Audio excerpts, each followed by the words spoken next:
here are criticisms, and here's what we need to do. We need to say that there are people who are criticizing Dan, and possibly the most important is Dr. David King. And here is his study that he did called the Petra fallacy. It came out in 2018, 2 years ago. It's a good 54 pages long. If you have a chance, do read it. I've gone through it, and Al-Fadi and I did a whole set of programs on it, confronting it and coming to conclusions on it. And that's what I'm going to introduce to you today, because we need to look and see what the criticisms are of Dan, because we need to see both sides of the equation. We need to understand why is it that people are criticizing Dan, but we also need to make sure that we come up with reference, and we also come up with support and responses to these criticisms. Let's go ahead and let's start, and let's introduce these two individuals. On the left, you see Dr. David King. He has been a lecturer in Edinburgh and also in Germany. He is considered to be the world authority on the Qibla, and that's why it's important that we listen to him. Since he has done the most work on the Qibla than anybody else until Dan, he is a worthy critique of Dan, and that's why when he wrote his paper in 2018, he was quite incensed with Gibson, and you'll see that. And if you read it, you'll see it just in the first page. The tone of it is very angry.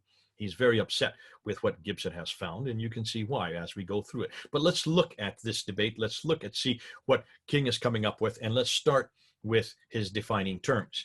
He defines 4 different eras, and he calls pre-Islam anything up until 549. And then he calls early Islam from 550 to 799. So that would be just before Muhammad was born in 570, up until the 799, the end of the 8th century. And then he moves into what he calls medieval Islam, and that's from the 800s to the 9th century up until the 1300s. That's the 14th century. And then he refers to modern Islam as 1300 up until today. Those are his defining terms. So let's use those terms, and let's go with what he says. I'm not sure I agree with them, but nonetheless, since he categorizes them, we'll use his categories for our talk today.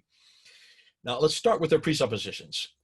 Both King and Gibson agreed that the Qiblas in the earliest 200 years after Muhammad go in all kinds of directions. There's nobody can dispute that, and so they both start from that agreement. King, however, assumes that the 9th through 12th century Muslim scholars, the medieval scholars, who were mathematicians, that their mathematical viewpoints and theories are the correct ones, suggesting that the earlier myriad of Qibla's directions were due to not knowing mathematics, that they were just ignorant. The earlier Arabs were just simply ignorant, and so they use other varied reasons for their directions, and that's why we find a multiplicity of different directions of the Qibla. Gibson assumes that these medieval scholars from the 9th and 12th century are much too late. And so instead, he goes back to the 7th and 8th century, to the time that these mosques were being built, to the time that the Qiblas were being formed, and measures the Qibla on the ground. So he goes to each one of these mosques personally and measures them, and then comes up with other theories to explain them. And of course, you know what they are, that the Qiblas follow not a multiplicity of directions, a variety of directions, but really only 4 directions. And they are all understood once you look and see what's happening politically on the ground. If you follow the politics, you can follow why the 4 Qiblas were created and maintained. Now, these 4 directions you can see here, I've done this already. You have about 17 of them that are up till 706 only facing Petra. There was a confusion for the next 100 years. Then the 20 that face in between, followed by the 10 that face Mecca and the 6 that are parallel. Yet the Qibla was then not finalized towards Mecca until 876, which is 250 years, much too late. Here's that first one. This is a kind of review what we just did, but I wanted just to make some notes on that. There are no Qiblas which are directed in any other direction than Petra up to 706, and these earliest mosques were probably previously Nabatean temples. This comes up a lot of times. People ask me, how can you have Qiblas that exist while Muhammad was still living, such as 624 and 632? Well, these are Nabatean temples. That's why. These were the Nabateans who their temples were always facing their ancestral temples, and they were facing, therefore, the sanctuary. So they were facing the sanctuary of their people, of their ancestors. That's why they were all facing Petra. They then became mosque as Islam then took them over and then renamed them. But mosque could be in any language, I'm sorry, in any culture. A mosque is a place where you bow, place of bowing. And that's why those original floor plans, that's why it's so important you go to the ruins, and that's why it's so important that you then measure those qiblas. Since the Nabateans were traders who were famous for being able to cross the trackless deserts on camels, they never had their own empire. So Petra took on an even added importance as their sanctuary, littered with tombs and temples. Here, I'm looking for the word, and it's right there on the page. The second Qibla between, let's ask some notes on that. The first of these between mosques was built after the Second Civil War in 706, and it was known as the Wasit Mosque, which might, if you know anything about Arabic, Wasit means between. So it was named for what it was doing. It was named because it was between these two cities. That should be quite evident. It was built in Iraq by Al-Hajjaj, who is the governor over there in Kufa, the governor of Iraq under Abd al-Malik, after killing Ibn Zubair in Hijaz. That's the reason he turned away from Mecca. 20 more mosques were built using this between direction of Qibla, all under the authority of Al-Hajjaj. And they were continued to be built until Hajjaj died. Once he died, there was no reason now to build these mosques in that direction, and they were then redirected back to Mecca. Al-Kinani al-Basri in 776 to 868 mentioned that the between Qiblas tarnished the reputation of the Caliph al-Wali, the son of Abd al-Malik, who allowed them. So you can see that this is well known. This is in their traditions. They called them the between the mosques. So this is not something that King Gibson has made up off the top of his head. He's actually referring to not only what the traditions say, but also the historical context of that day. Now, the Meccan mosque only began to appear in 727. That's over 100 years too late. Muhammad ibn Abd al-Azraqi in 837, author of the Kitab Akhbar al-Makkah that I referred to earlier, which reports about Mecca. The earliest of 17 manuscripts are from the 12th century, gives dimensions for the walls of the Kaaba, which fit Petra perfectly, but not Mecca. Archaeologists in Mecca still today have not found a thing of note except an old Ottoman fort, suggesting that there simply is no history to Mecca. And listen, if this is the oldest city's history in the history of mankind, if this is where Adam and Eve were sent to, if this is where Abraham lived in 1900 BC, when they started building all those huge towers, the fourth highest building in the world is built right there at the Kaaba with that huge clock around it, 45 feet across. That clock tower, you have to, when you build it that high, you have to have huge foundations. And when you dig foundations, you go with the builders, the archaeologists come licking their lips because they know there are going to be all kinds of artifacts that are going to be dug up from the foundations.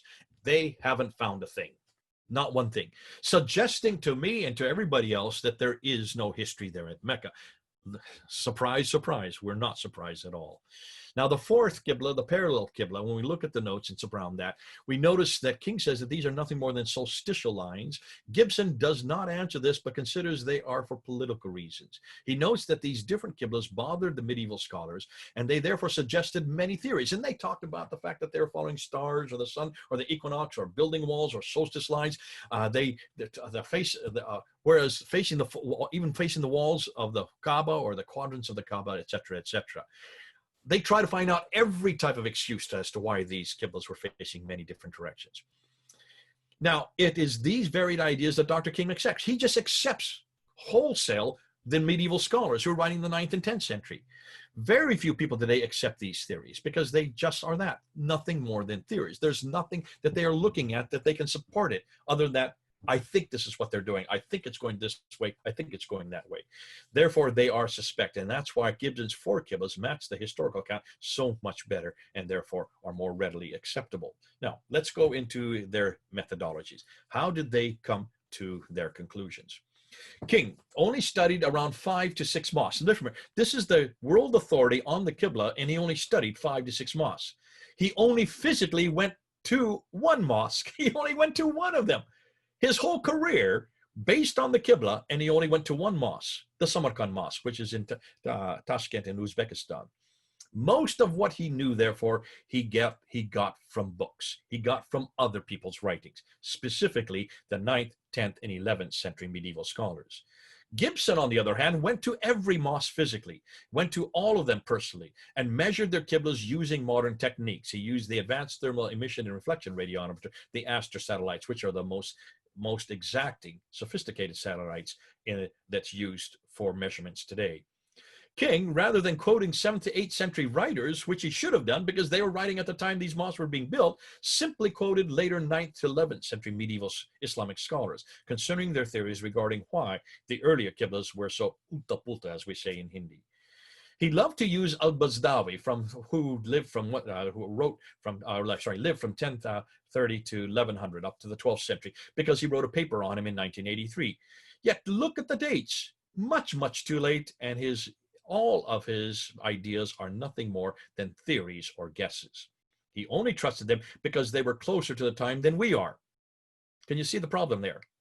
No, they aren't. They may be closer than we are, but they're not closer to the material that Dan Gibson went to. King's assumption assumed that the variety of Qibla directions were due to the inability of the ancient Arabs to find accurate Qibla directions because they didn't know mathematics and thus were simplistic and inaccurate. He forgot just how adept the ancient Nabateans were in crossing the great trackless deserts using the stars to guide them. He also assumed that the later Meccan Qiblas were much more accurate and thus believed that they knew better than the earlier Muslims how to direct Qiblas. But this is not necessarily true. Note, we already looked at this. The most inaccurate Qiblas were actually the Meccan Qiblas. The most accurate were the between Qiblas, followed by the Petrafied Qiblas, followed by the parallel Qiblas, and then followed by the Meccan Qiblas. So that theory you can throw out the window. The mathematics did not help them. Now, why is it that the earlier ones were so much better? There's a good reason why they were so much more accurate. King thought that the other medieval and modern Muslim scholars had assumed that their earlier Arabs didn't have adequate mathematical skills. That's why they did not know where the accuracy of their Qiblas. Yet what really happened was the Arabs lost their ability to find directions accurately because Roman roads were introduced, which they used, and thus did not need to use stars to guide them anymore.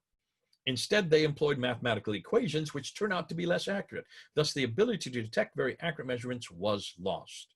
Gibson goes back to the earliest Arabs who built the earliest mosques and found out that they used astronomy, which is the study of stars, to find one's direction, not astrology, which is not the study of stars, but that is to find the future.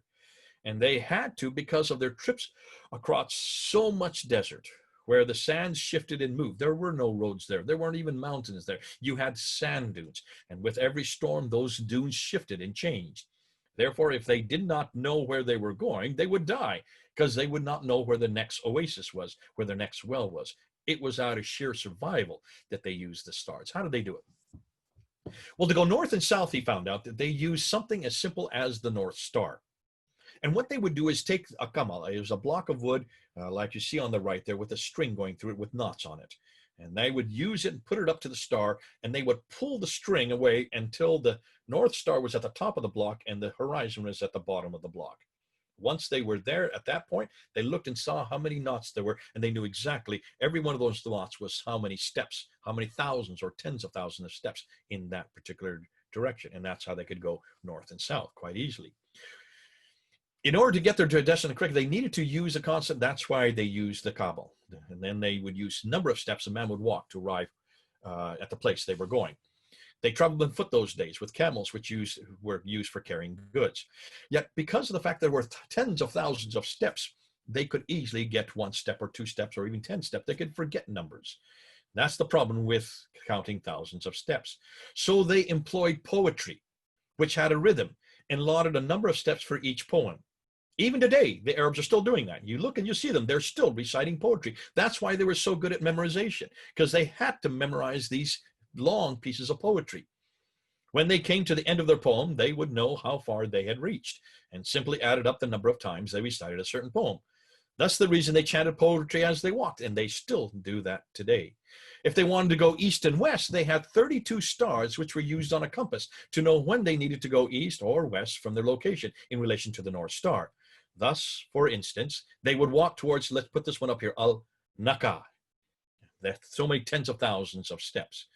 This is a star in a northwestern direction, which they went for a certain number of strides. In this case, this particular poem that they recited, let's say 16 times. Once they got to Naka, they then turned towards this star, Altir, which is in the eastern direction. And they knew what poetry to go to Altir, and they would have that poetry that they would then recite as they walked until they got to that position. And that's how they found north, south, east, and west.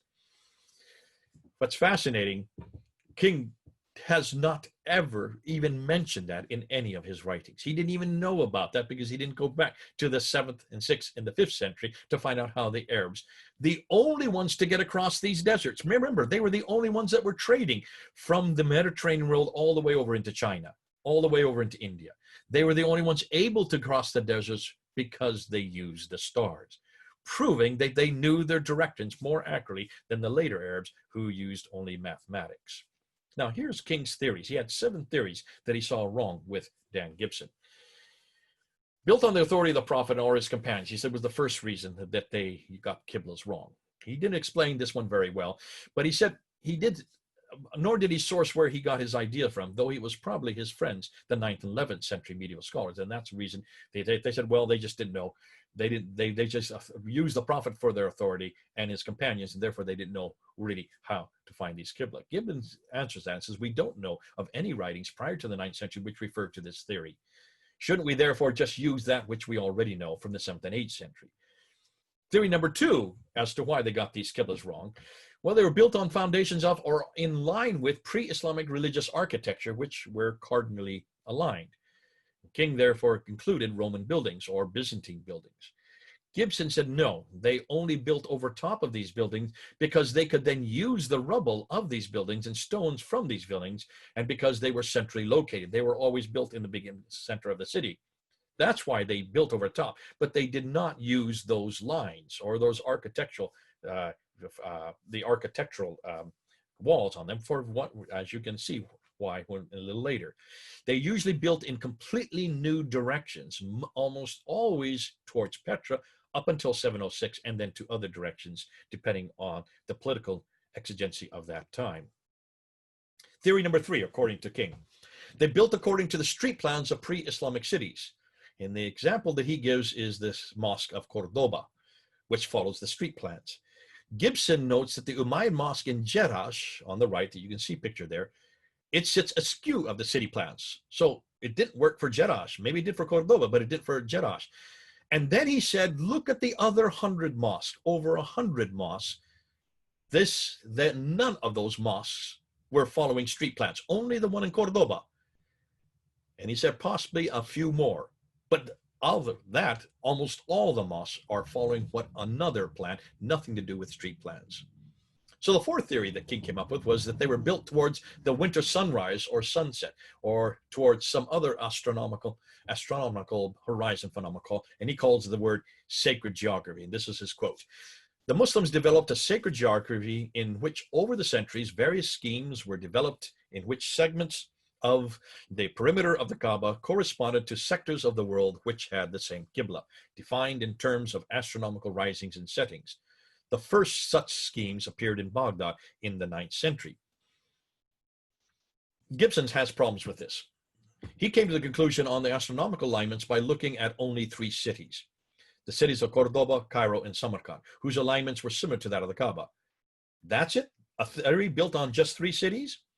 These theories were only created after the 9th century, so much too late to explain what they were doing in the 7th and 8th century. So he's looking at the wrong century to even get this theory from. That doesn't help us with the 7th to 8th century when this supposedly sacred geography didn't even exist. There are no known records or writings about this sacred geography in the 7th and 8th century when these more accurate Qiblas were being erected. Thus, isn't this simply a later redaction and nothing more than a theory? The fact that the earlier Qiblas were more accurate suggests that the later medieval scholars either lost that knowledge or refused to repeat it. Theory number 5. They had different Qiblas because they were more or less due south or in Jordan and Syria. The mosque in Jordan and Syria all face due south, which is close to Mecca. Gibson says, of course, the mosque in Jordan and Syria face south, because both Petra and Mecca are south of these 2 countries. Yet when you look at the Qiblas and test Mecca against Petra, all of them are closer to Petra than Mecca. Furthermore, all the other mosques, which are not north or of these 2 cities, such as east and west, also face Petra and not Mecca. Theory number 6.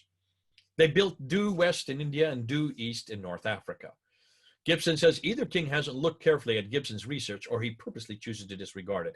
The mosque in India, especially the one in Cheraman, the Juma Mosque in Kerala in 629, are facing directly towards Petra, not Mecca. All the mosques in North Africa are facing due south, paralleling a line between Petra and Mecca, and not east. So either King is just not aware of this, or he refuses to read Gibson's book. But obviously, he cannot support that, because none of these are facing west or east, according to his theory. Theory 7, built more or less due north in Yemen and East Africa. Gibson once again says either King hasn't looked at Gibson's research, or he purposely chooses to disregard it. Naturally, the mosques in Yemen and East Africa are facing north, because both Petra and Mecca are north of these countries. The Grand Mosque in Sana'a, built in 705, is only 0.36 from Mecca, but 8.8 degrees from Mecca. So it is very much facing Petra and not Mecca. So that debunks King's theory right there. What's more, there are absolutely no early East African mosques discovered yet. So why is he even saying that? He has nothing to support it. And then King comes up with 6 mosques, and he tries to explain by using these 6 mosques that Gibson is completely wrong. He starts with the Umayyad Mosque in Damascus. He says that it faces Petra, but it was built on a Byzantine basilica which replaced a Roman temple. And that's why the Syrians happily built a mosque facing the Syrian corner of the Kaaba. Gibson knows about the history of this mosque, but the Byzantines did not follow the designs of the Roman temple below it. They only used the rocks and debris from the Roman temple, nothing more. So either King did not know this history, or he refuses to admit it. The Muslims, like the Byzantines, built this mosque at the same place as the Byzantine church, because it was in the center of town, but they completely tore it down and built over top of it using the debris. And the mosque does not face Petra, but the between position, so it's not even the same direction as the Byzantine basilica. And it is the same with the other 20. So again, debunks that theory pretty quick. The Dome of the Rock. This is probably the most famous one, as we've been talking about before. And King says that it's facing south, so that could be Mecca. The problem, it's 12 degrees off from Mecca, and it's only 3.4 degrees from Petra. So it's obviously, it is much closer to Petra. It's even more close than the between mosques. So the Dome of the Rock and the Dome of the Chain and the Dome and the Al-Aqsa Mosque and the whole citadel are facing Petra. So certainly not Mecca. He then goes to the Canton Mosque, the Guangzhou Mosque, and he disputes that. He says he believes it was directed towards the summer solstice, which is 295 degrees, and it couldn't have been built in 627, which is before Muhammad had died. Gibbon, again, says, listen, this was not a mosque, it was a temple. It was a Nabatean temple to begin with. Tradition says it was built by an uncle of Muhammad in 630. It was rebuilt in 1350 and 1695. On page 134 of his book, he shows that there was much contact with the Arabs and the Chinese at this time, from 100 BC to 600 AD. So there is no reason to doubt previous contact with the Nabateans. John Hill, he points to John Hill, who writes about the Chinese Silk routes and mentions that the Chinese explorers visited the Middle East between 25 and 50 AD. He found that the Chinese had contact with the Nabateans specifically, and took a group of them to China, where they could easily have explained their use of the stars that early. We are now only hearing about these contacts between the very early Arabs and the Chinese in just the last 4 or 5 years. Over 100 records of exchanges between the Chinese and the Romans are recorded as well. So it would have been easy for them to have incorporated the Nabatean technology for finding and directing using the stars. Again, debunking completely what King had said earlier. King then goes to the Sana'a Mosque there in Yemen, suggests that the major axis of the mosque is parallel to that of the Kaaba in Mecca. They wanted it to face the southeastern wall of the Kaaba, not Petra, which they knew nothing about. Gibson says that everyone had contact with Petra. Why is he saying that this was not known? Take a look at the maps that we showed earlier. It's a center of all the trade routes, so they all knew about Petra. What's more, it has a history going right back to the 2nd century BC. Where is there any literature, in other words, before medieval theories, which speak of using any walls of the Kaaba for directing early Qiblas? It just doesn't exist. This is nothing more than a theory that was created in the 9th, 10th, and 11th century.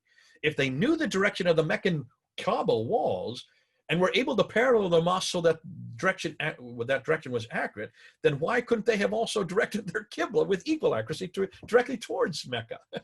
So you can't say that that's the reason they directed it, because then they would know exactly where that mosque was, and they could have therefore put their Qibla in that direction. The fact is they didn't direct their Qiblas to Mecca until after 727. It was not even a factor because there was no Mecca that early. He talks about the Cordoba Mosque in Andalusia, and he says that it's facing south and not towards Mecca, and this is his quote. He believes it was built to follow the Roman pattern, with the minor axis solsticely aligned between the summer sunrise and the winter sunset. And it was built exactly in accordance with that suburban seat street plan. And that is why it faces a direction perpendicular to the solstice. Its major axis is parallel to the major axis of the Kaaba. And King uses Michael Bonin, who has found that these mosques in North Africa follow Roman plans of a city, which follow the cardinal directions. Gibson's response to that. The map at the right, just take a look at it and look at the red lines. They do not follow these directions. Note the differences between the older southern section and the newer, two completely different directions. If this Cordoba mosque follows Roman roads, then why do the other 8 North African mosques follow southern directions without equivalent Roman roads? This theory is maybe only possible for Cordoba, but not the other 8. He believes the North Africans decided to follow neither the Umayyad nor the Abbasid sanctuaries, but used a direction which gave credit to both, and only when the Abbasids finally took over, all the subsequent North African mosques aligned their Qiblas towards uniquely Mecca. Number 6, the last one, Wasit Mosque. King believes that it was built and then that was faced the winter sunset, which is parallel with the Meccan Kaaba northeast wall, chosen by early Iraqis and then redirected later using mathematical equations. And he says that this was mostly acceptable in those days, but doesn't quote anyone, he just says it. Gibson's response is, isn't it odd that they could build a Qibla in which was more or less parallel to the northeast wall of the Kaaba, but they could not find the Qibla, which actually was directed right at the Kaaba. And it was called the Between Mosque by Al-Hajjaj for a reason. Wasit means between, and this was his first mosque. Now we go into how his anger against anybody that disagrees. When you read this paper here, it is full of anger, full of vitriol. It is not very academic. It does not seem to have been written by a scholar. He says this, I never thought while preparing all my research that someday someone would come along and announce that all earlier mosques are oriented towards a location other than Mecca. No serious scholar, Muslim or non-Muslim, would ever have thought that mosques might have been deliberately oriented towards somewhere other than Mecca. If they had, they would rightly be considered deranged. This shows the danger of assuming Islam has its own history correct. Interestingly, only he, as a scholar, refused to consider any other possibility. Shouldn't a good scholar, always be open to peer review or other ideas or even reflections on his own views? How does he conclude that another view is deranged? Does it, using such vitriolic language, undermine his own argument? Employing ad hominem like that usually means one has no further ideas. He then goes on to say, especially against the revisionists. Some 50 years ago, some over-enthusiastic, I'm bolding that for a reason, London-based Arabists like John Wansborough and his student Michael Cook and Patricia Crone came up with the idea that Islam began not in Arabia, but somewhere unspecified in northwest Arabia. This was a curious idea, he says, not least because there was no obvious potential sites. One of the principal and most convincing arguments for their bold assertion was the fact that the earliest mosques in Egypt and Iraq do not face Mecca, but rather some locality in northwest Arabia. Note the words he uses in bold. What's fascinating, notice he calls these people over-enthusiastic, a curious idea, bold assertions, and that they are calling a fact. Now, does he know who he's talking about? Take a look at those names. Look at those people. Dr. John Wansborough, head of the Middle Eastern section of School of Oriental and African Study in the University of London, considered to be one of the greatest minds of his time in the 1970s and 1980. Two of his students, Dr. Michael Cook, who now teaches as head of department at Princeton University in this very area. Dr. Patricia Crone, reads and writes 15 languages, has done the most germinal work and is the most dangerous in this area because of her ability to read the original documents. And he says that these are just over-enthusiastic London-based Arabists, and that their ideas are curious, or that they are using bold assertions to make views that are facts. Can you see? I would suggest that he be careful who he's talking about. King then goes and says, well, what about Gibson? He has no qualifications.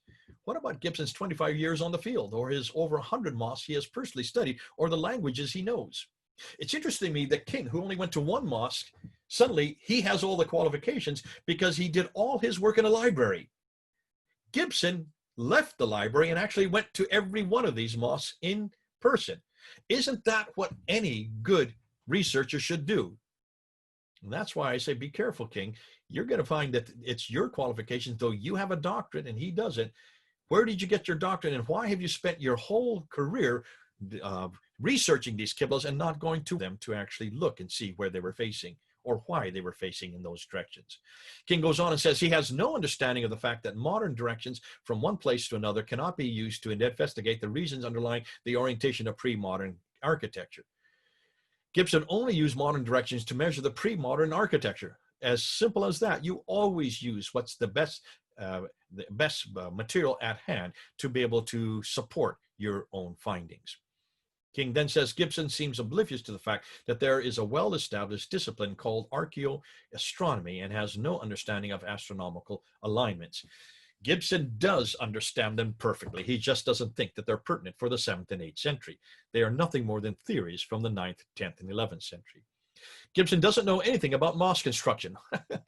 What about the many books on mosque construction he has read, including all of Creswell's books on the subject? Isn't Gibson the first to list all the earliest mosques? King goes on and says Gibson has no control over any of the numerous medieval Arabic sources, legal or astronomical, folk astronomical, and mathematical geographical relating to the determination of the Qibla. Gibson has over 10,000 books in his library, all of them on these similar subjects. But King wouldn't know that because he didn't ask Gibson that to begin with. Gibson, he says, does not quote earlier medieval experts on the subject, so is not aware of their findings. Gibson knows them well, and he does quote them. But he doesn't use them because he doesn't agree with them because they're all much too late. And they start from the wrong presupposition. They're assuming that you can only use mathematics to find these Qiblas without realizing that the earlier Muslims used the stars. Gibson shouldn't have chosen Petra for his location of the early Kaaba because in Petra, in the early 7th century, there were no Arabs, no Muslims, no Jews, and in brief, there was not much going on. It's obvious that King does not know his history well. Gibson didn't choose Petra, it chose him. All the Nabatean kings were called Arabs. That whole area was called Arabia in the north. Petra he's thinking that a modern Arabia, which has only been around for about 400 years. Petra was at the center of the trading world from the 2nd century right up until the 8th century, or possibly King just didn't know that. But then he did not go and look at pre-Islamic Arabia, which was centered at Petra. Gibson's work all has contributed to dubious causes. What exactly is dubious about what Gibson is doing? Shouldn't every scholar want to be peer-reviewed, and shouldn't every scholar want to go with what the nearest and the best research and evidence is at hand?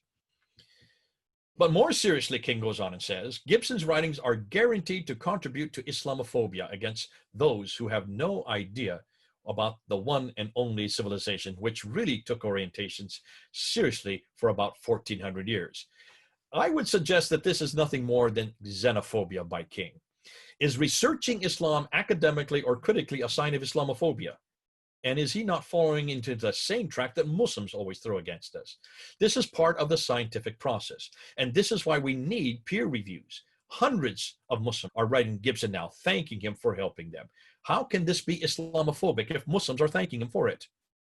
So he doesn't just confront the Orientalists and Gibson. He has a final warning in his 52-page article. And he says this: in all such investigations, no conclusion should be drawn based on actual Qibla direction calculated from modern geographical data using some kind of exact mathematical procedures. Also, measurements and calculations to the nearest degree are adequate for investigative purposes. Or any attempt at greater accuracy is unrealistic. Here's my question. Why not use modern data and exact mathematical procedures? Don't they show us just how accurate the Petran and between mosque Qiblas really are? Why does he refuse modern mathematics when it is the 9th to 11th century mathematics which he employed for his earliest calculations, which were wrong? Why in the world, if he did that, and he was the whole reason why he used the 9th to 11th century scholars, is because they had more accurate mathematical equations, why is then he disputing it here? When we have even more and much better geographical data, especially accurate GPS location and the Astra satellites. The very thing that he supports his theories with is what Gibson has done, but he's used modern 21st century accuracy over 9th to 11th century inaccuracy. And then I would ask, why settle for nearest degree when you can get exact degrees instead? What is he fearful of? Well, I can tell you what he's fearful of. He's fearful of his own career. King only researched 3 to 5 mosques, while Gibson has researched over 100. King only used 1 to 2 examples for each of his theories, while Gibson looked at what the evidence showed and employed over 100 examples. King asked us not to use any exact data or modern methods to come to any conclusions, while Gibson employed more accurate data, proving King wrong. King basically wants us to throw out any data which may confront his conclusions. Yet King only quotes 9th to 11th century theories without employing any earlier 7th to 8th century writers or the evidence which Gibson found. Muslims are not accepting King's views, since he suggests the earliest Muslims used Roman and Byzantine ruins for their Qiblas, which is anathema to Muslims. All Muslims are to face the Masjid al-Haram, not the Kaaba. But there was a Masjid al-Haram already in Petra, and then a subsequent Masjid al-Haram in Mecca. King's ego has been hurt, and his career may possibly be in tatters because of what Gibson has found, which may explain his over-the-top opprobrium towards those who disagree with him. Now, we need to end, so let me do my concluding remarks. What we have seen, the late 9th to 10th century traditions are no longer viable. They just are too late and too far away. There are 3 problems with the historicity of Mecca. Well, number 1, its geography is incorrect, the wrong place at the wrong time. Number 2, references to it are all either non-existent or incorrect. Look at the vegetation and especially the olive trees. If Mecca is wrong, that means the Qibla is equally wrong. Dan Gibson's explanation for the 4 Qibla directions are viable and convincing. Petra fits the geographical and the vegetation references well. Petra versus Mecca fits the political machinations in the late 7th to early 8th century. Petra could be a precursor to Mecca or even a previous Mecca itself. Petra also fits the historical written references as well as the stages of the Hajj. Dr. David King's criticism of Gibson are not supported by any viable evidence.